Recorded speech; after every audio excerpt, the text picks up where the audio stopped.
Authority request. Kasi nag-request si Inday Sara April 14. April 14. So that's what 10 days ago. So inapprove yung request ni Inday. Same day naaalis siya.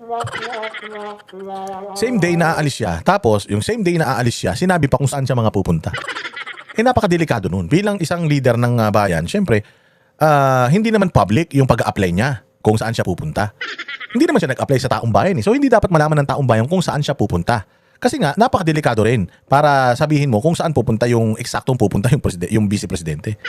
Kasi dalawa lang yan, i-deny mo or hindi mo i-deny. So, inano niya, ipinreskon nila kung saan pupunta si Inday Sara. Anong purpose nyo?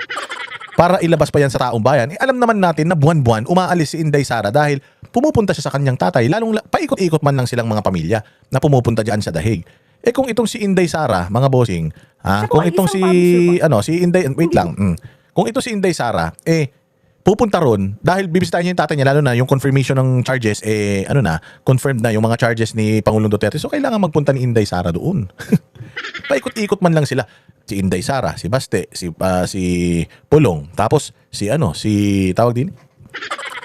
Si Pulong, si Kitty, sila man lang yan. Namatay na si Bong Duterte. So, mas maikli na ngayon. Mas maraming beses na silang pupunta versus noon na ilang buwan bago sila bumalik. Pero ngayon, dahil ilang weeks lang yung bawat isa sa kanila, mas mabilis yung ikot nila. Pinadala niyo yung tatay niya dyan sa ibang bansa tapos ayaw niyong umalis siya.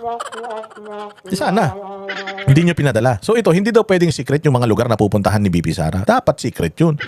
Vice Presidente yan, pangalawa yan sa pinakamataas pag pumupunta si Pangulong Marcos sa ibang bansa, hindi nyo rin naman sinasabi sa tao kung saan-saan. Doon sa mga bansa na yun siya pupunta Basta malalaman na lang natin, pupunta siya sa Amerika, pupunta siya sa ganito. Pero at saka isa pa, itong travel ni Inday Sara, hindi naman ito official travel Personal ito. If personal yung travel, walang gagamitin na pera ng gobyerno na dito sa travel na to. Dapat hindi nyo dinidisclose kung saan siya pupunta, personal nga Di ba? Tanginang yan. Bobo talaga to si Claire Castro Tingnan niyo. Siya po ay isang public servant. Hindi po siya pribado. Private travel yan. Pera niya yung gagamitin dyan. Tapos pupunta siya sa tatay niyo which is a private affair. So dapat, inaano niyo pa rin yun. Dapat, nilalagyan niyo pa rin yun ng importansya. Kayo nga sa private na ginagawa ni Bongbong Marcos ayaw niyo rin sabihin kung ilang beses siya nagjajakol Hindi niyo rin sinasabi kung ilang beses siya bumabatak. Hindi niyo dapat sinasabi kung ano yung basta magbabakasyon siya sa Ilocos tapos. Ganun lang yun. Dahil nga ito si Inday Sara, lalong-lalo na yung travel na yan is private. Hindi dapat nilalabas yan lalo na sa press con. Kailan pa nangyari ng isang vice presidente yung pag-approve ng travel authority ng isang vice presidente ipinress con ng Malacanang? Ginawa ba ni Pangulong Marcos yan ni Pangulong Duterte yan kay Leni Robredo? Hindi naman. Hindi po maitatago ang mga bagay-bagay na nais niyang itago. Can we confirm? Yun, itatago yung mga bagay-bagay na nais niya itago. Tanga. Nagpaalam siya sa inyo para pupunta siya sa mga lugar na ito. Ibig sabihin, pinaalam niya sa inyo. Bakit mo ipapaalam sa tao? Pinaalam naman niya sa inyo. Sa pagpapaalam naman niya sa inyo, specific naman yung nilagay niya doon. Sa inyo naman siya nagpaalam, hindi naman sa tao. Bakit sinabi niyo pa sa tao kung saan siya pupunta? Sobrang delikado nun. Hindi pwede yun. Kasi pwedeng paghandaan kung sino. Halimbawa, may assassin kayo sa ganitong lugar. Pupunta siya sa dyan.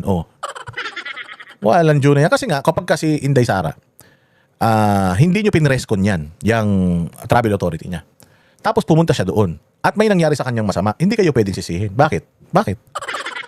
Kasi kami lang nakakaalam kung saan siya pupunta tapos papapatay namin siya. Versus, pag pinaalam natin sa sambayan ng Pilipino kung saan siya pupunta at may nangyari sa kanyang masama. Hindi na kayo lalo pwedeng sisihin. Or pwede na kayong mag-hire ng someone para tirahin siya. Bakit? Kasi alam ng marami kung saan siya pupunta. Hindi lang naman kami nakakaalam kung saan siya pupunta. Kasi kung kami lang nakakaalam kung saan siya pupunta at na-assassinate siya doon, kami nagpa-assassin sa kanya. Pero kung marami nakakaalam kung saan siya pupunta at na-assassinate siya doon, hindi kami yan. Madami nakakaalam Gets nyo? When did VP Sara apply for the travel grant? Sa ating binigay na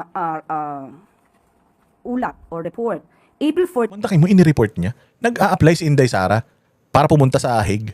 Ni-report niya. Ginagawa ba yan noon? Kasi nga ganito.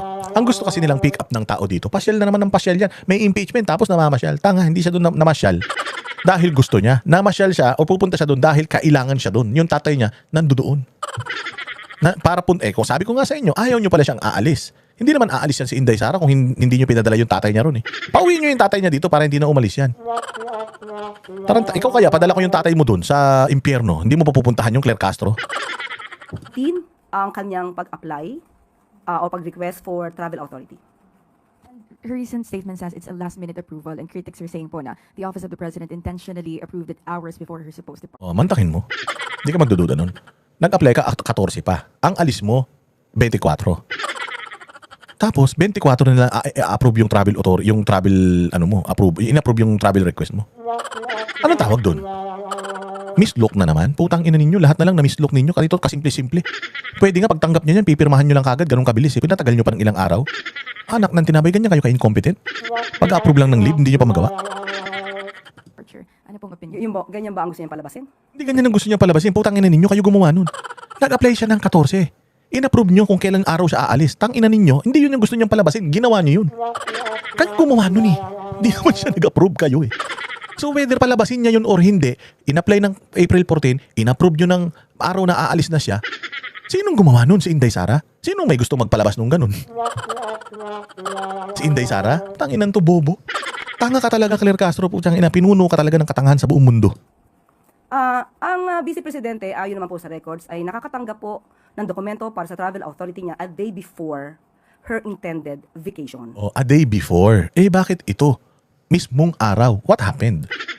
Sinadya nyo o hindi? Sabihin mo na lang kasi nagkamali lang na overlook. Sorry, VP. Ano na lang? Kung hindi mo kayang i-move, katotal na, revocable naman yung mga flights na yan. I-move mo lang kung marami ka naman pera.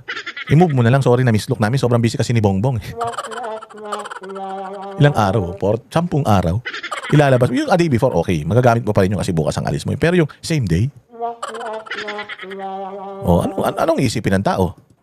So, hindi naman po siya tinanggihan. Wala pa sa record. Utang ina, bobo talaga. Hindi ito usapin ng tinanggihan nyo si Inday Sara. Ang reklamo dito, in-approve nyo na nga same day nung flight niya. Ha? Kasi she has to show proof eh. Sa immigration dito eh. Kasi katulad ako, pag aalis ako ng bansa, tatanungin ako ng immigration officer sa Pilipinas, empleyado po ba kayo ng gobyerno? Kasi kung empleyado ka ng gobyerno, papakita ka ng travel authority. Oh, pag sinabi ni Inday, oo, ako si VP Sara, ma'am, nasaan po yung travel authority ninyo? Wala, hindi na-approve eh. Hindi kayo pwede lumabas.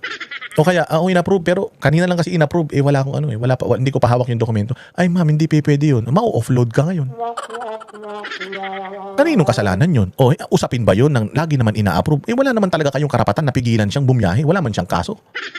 Wala kayong karapatan na pigilan siyang bumiyahe. Karapatan ng bawat Pilipino ang bumiyahe. Ang question dito, in-approve nyo, sa mismong araw na aalis siya. Kaninong kasalanan yun? Kay Inday Sara pa din?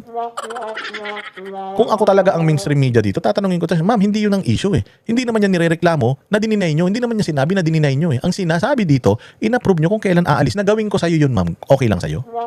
Gawin ko sa'yo yun. Aalis ka na ngayon. Oh, tas hindi mo alam kung pumapayag ako o hindi. Tas kung kailan, ngayon na yung flight ko, oh, doon mo pa lang ako pinayagan. May gana ka pang umalis nun, ma'am. Ang inan to, tanga. Na kapag siya nag-request ng pagbabakasyon or personal trip ng mahabang araw or mahaba na panahon, na siya'y tinanggihan. So, para... Hindi nga yung issue po, kinang ina mo, bobo. Hindi nga yun ang issue eh. Ang issue nga po, ang issue nga is in-approve nyo last minute. Ina-approve nyo naman pala before, ng 1 day before yung kanyang travel date. Bakit ngayon last minute? Anong nangyari? Yun lang ang ipapaliwanag mo, Claire Castro. Puta, gaano ba kakapal yung bungo mo para hindi mo maintindihan niya? Malayo ba yung tinatravel ng information papunta sa utak mo sa sobrang tanga mo? Yun lang naman ang tanong, bakit sumablay ngayon? Dati 1 day before, bakit ngayon same day? Ano nangyari? Sabihin na last minute resolution or decision to, hindi po ganun. Dahil yun po palagi, normally, Tangina, ikaw na nagsabi kanina eh. Ina-approve nyo before, 1 day or a day before ng kanyang travel date, ina-approve nyo na eh. Ngayon, kung kailan dapat nasa airport na siya, hindi nyo pa Pupunta ba ako ng airport kung wala pa yung travel yung travel approval ko? Siyempre hindi. Mamaya magpunta ako ng airport tapos hindi nyo i-approve. Paano ko aalis? Ganon din. Mukha naman akong tanga nun, hindi ba? Ang bobo mo naman. Napaka-cated naman ang utak mo para si Inday pa rin na may kasalanan nito. Hindi na nakaalis yung tao. Siya pa rin ang may kasalanan nun. Kayo nag-i-issue ng travel request. Oh, tangin ng gobyerno na to, bobo talaga. Ganito ang mga ganito ang mga tao sa gobyerno. Wala talagang pag-asa sa Pilipinas. Papunta talaga tayo sa impyerno. Nangyayari po ang pagbibigay sa kanya ng travel authority a day before. And Yusek, sabi rin po ni VP Duterte, she's appealing for confidentiality to secure her, for security purposes daw po. Ano pong masasabi ng Oh, kasi we are talking about a vice president. Oh, syempre naman siguro ikaw bilang isang kaya ka nga may security detail kasi may threat sa buhay mo and there's always an active threat sa buhay mo being number 2 ka in power. Oo, sobrang delikado. Ngayon, kung i-divulge mo yung mga impormasyon na saan siya pupunta, anong sasakyan niya eroplano, saan yung dadaanan niya. I mean, ano yun? Parang pinapahamak mo naman siya nun. Nagre-request man lang siya na baka naman pwede, wag niyo na sabihin. Kasi in confidence and dahil proseso, kailangan ko talagang sabihin sa inyo kung saan ako pupunta. Pero hindi niyo naman kailangan sabihin sa buong mundo kung saan ako pupunta. Medyo delikado man yan. Baka naman pwede. Kalmahan niyo lang. Wag niyo, total, alam niyo naman kung saan ako pupunta. Let's just keep it that way.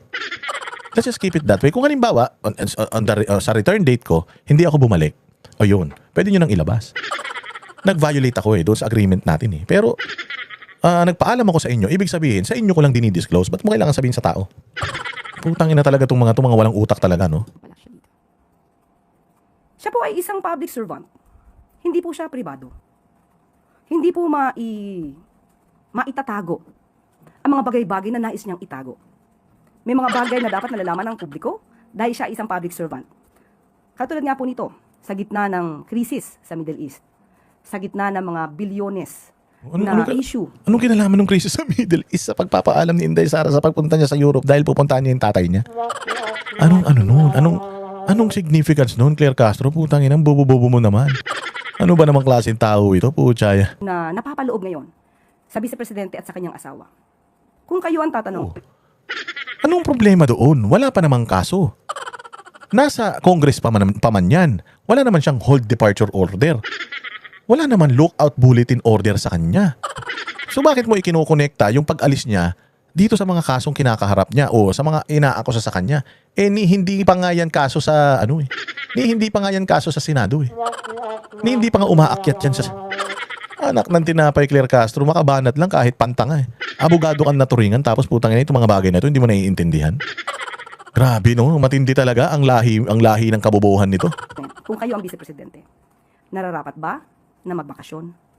Kung yan po ang Oo, hindi naman yun bakasyon eh. Pupunta ako sa tatay ko. Usapan namin magkakapatid na magpapalitan kami. Putsang ina niya, ikinulong nyo na nga yung tatay namin doon ng walang kalaban-laban tapos pupuntahan namin, bibisitahin namin. Bawal? Sinabi ni Tory nun, pwede. Bakit ngayon pinagbabawal nyo na? Tsaka wala kang pakialam, Claire Castro. Walang pakialam ang taong bayan. Bakit? Si Inday Sara umaalis sa personal na kapasidad niya. Wala kaming ginagastos sa pag-alis ni Inday. Pero sa pagsasalita mo dyan, putang ina mo, pera ng taong bayan yung ginagamit mo. Ang kapal ng mukha mo. Ikaw ang mahiya sa balat mo. Ginagamit mo yung pera namin para magsinungaling harap-harapan sa taong bayan. Ulul ka. niya na magbakasyon at mag-world tour. World tour, yes. Tangina world tour. Ano yung concert? Gago talaga, no? Gago, no? Sa totoo lang, tangina, ito si Claire Castro, wala na tong wala. Tatakbo daw tong senador, tandaan ninyo. Si Claire Castro tatakbong senador. Putang ina, ilagay natin to sa pinakadulo. Oh, pag may bumoto rito kay Claire Castro, putang mas masahol pa kayo sa mga naniniwala kay Trillanes. Bobo ito, putang ina niyan. Sabi niya siguro, ay, ang daming bobo sa gobyerno, sama ako. Qualified daw siya. Ibigay ang hilig. Tinapay talaga. Tangina, ganyan katanga yan si Claire Castro, Diyos ko po.